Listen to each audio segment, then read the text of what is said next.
सरपंच संतोष देशमुख यांच्या हत्येने अवघा महाराष्ट्र हादरून गेलाय आणि संपूर्ण महाराष्ट्रामध्ये फक्त आणि फक्त संतोष देशमुख यांच्या मारेकऱ्यांना फाशीची शिक्षा व्हायला पाहिजे अशीच घोषणा संपूर्ण महाराष्ट्रात होताना दिसत आहे। पण ज्यावेळी धनंजय देशमुख यांना मीडियाने विचारलं त्यावेळी मीडिया समोर धनंजय देशमुख यांनी एक खंत व्यक्त केली।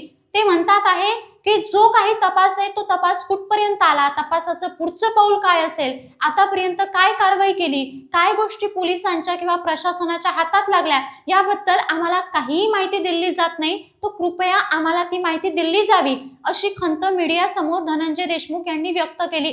आता तपास हा त्यांच्यापर्यंत का पोहोचत नाही हा प्रश्न संपूर्ण महाराष्ट्रासमोर उभा आहे। त्याच प्रश्नाचं उत्तर या व्हिडिओच्या माध्यमातून शोधून घेण्याचा प्रयत्न करूया। नमस्कार, मी वैष्णवी आणि तुम्ही बघत आहात काहीतरी विशेष। 9 डिसेंबरला सरपंच संतोष देशमुख यांचं अपहरण करून त्यांची निर्घृणपणे हत्या करण्यात आली।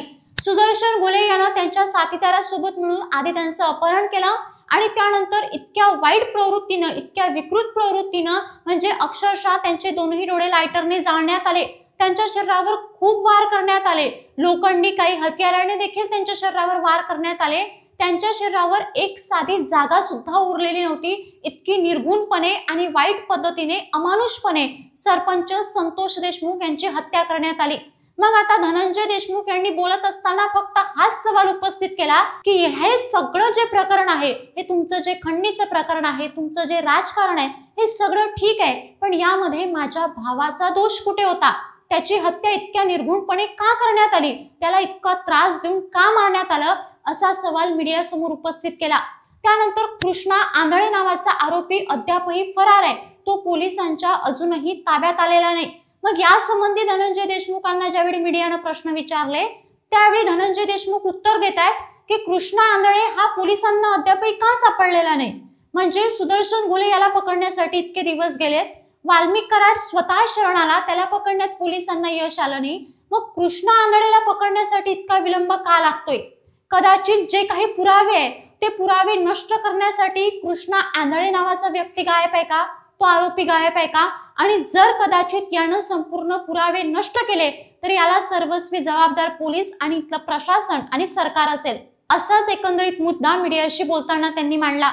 बरं, धनंजय देशमुख तर बोललेच, पण ज्यावेळी सरपंच संतोष देशमुख यांच्या मुलीला देखील प्रश्न विचारण्यात आला त्यावेळी मुलीने सुद्धा हाच प्रश्न उपस्थित केला की जी काही कारवाई माझ्या वडिलांच्या हत्येप्रकरणी होत आहे ती कारवाई आमच्यापर्यंत वेळोवेळी पोहोचत का नाहीये, आम्हाला प्रत्येक गोष्टीची अपडेट का मिळत नाहीये? खरं तर आम्ही संपूर्ण महाराष्ट्रामध्ये फक्त वनवन यासाठी फिरतोय की फक्त आणि फक्त माझ्या वडिलांना न्याय भेटावा आणि जे काही आरोपी आहेत त्यांना शिक्षा व्हावी। सगळे आरोपी पकडले, मग एकच आरोपी पकडण्यात का येत नाहीये? यामागे काय कारस्थान आहे आणि नक्की पोलिसांची किंवा SITची काय कारवाई सुरू आहे याची अपडेट आमच्यापर्यंत का येत नाही? असाच एकंदरीत प्रश्न सरपंच संतोष देशमुख यांच्या मुलीने देखील उपस्थित केला। आणि यावरच महाराष्ट्रातले अनेक विरोधी पक्ष नेते असतील किंवा इतर अनेक नेते असतील किंवा अंजली दमानिया असतील, या सुद्धा बोलताना दिसत आहेत।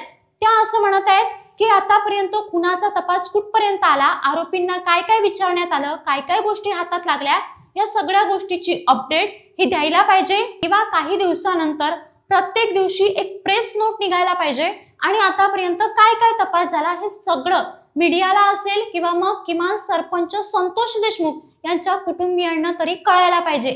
म्हणजे जर हे कळालं तर सोशल मीडियाच्या माध्यमातून ज्या काही चुकीच्या गैरसमजीच्या बातम्या पसरत आहे त्या बातम्या पसरणार नाही आणि नक्की आता तपास कुठपर्यंत आला या सगळ्या गोष्टी स्पष्ट होईल। त्यासोबतच त्यांनी परत एकदा मुख्यमंत्र्यांना पत्र पाठवलं आणि त्या पत्रामध्ये त्यांनी असंही म्हटलं की बीड आणि परभणी या ठिकाणी जे आहे वाल्मिक कराडच्या विरोधात अनेक लोक आहेत, त्यांची दहशत त्या ठिकाणी खूप आहे, पण अजूनही लोक कंप्लेंट करायला तयार नाही। अंजली दमानिया सांगतात आहे की माझ्यापर्यंत देखील अनेक लोक येतात, परंतु ते असं सांगतात की आमचं नाव कुठेही येऊ देऊ नका। म्हणजे वाल्मिक कराड आणि धनंजय मुंडे यांची प्रचंड दहशत त्या बीड भागात आहे, म्हणून त्यांनी पोलिसांना किंवा मुख्यमंत्र्यांना ही विनंती केली की जे काही हे गुन्हे दाखल होत आहेत ते गुन्हे दाखल करण्यासाठी किंवा FIR दर्ज करण्यासाठी आपण प्रोत्साहन दिलं पाहिजे आणि ज्यांनी FIR दर्ज केल्या त्या पोलीस स्टेशनमध्ये दाखल केल्या त्यांचं नाव संपूर्णपणे गुपित ठेवलं पाहिजे, ते नाव कुठेही डिक्लेअर केलं नाही पाहिजे। म्हणजे वाल्मिक कराडवर जितके गुन्हे दाखल झाले तितक्याच गुन्ह्याचा गुन्हेगार तो असेल असं बिलकुलही नाही। त्याच्यावर अनेक वेगवेगळ्या प्रकारचे गुन्हे आहेत आणि हे सगळं असताना वाल्मिक कराड हे धनंजय मुंडे यांचे अत्यंत जवळचे आहे। त्यामुळे मुख्यमंत्र्यांनी धनंजय मुंडे यांचा राजीनामा मागावा अशी मागणी एकंदरीतच अंजली दमानिया यांनी मुख्यमंत्र्यांना पाठवलेल्या पत्रात केल्याचं दिसून येते। आता हे सगळं जर आपण बघितलं तर सरपंच संतोष देशमुख यांचे भाऊ म्हणजे धनंजय देशमुख यांच्यापर्यंत तपासाचे अपडेट का पोहोचत नाही? कृष्णा आंधळे अजूनही का फरार आहे?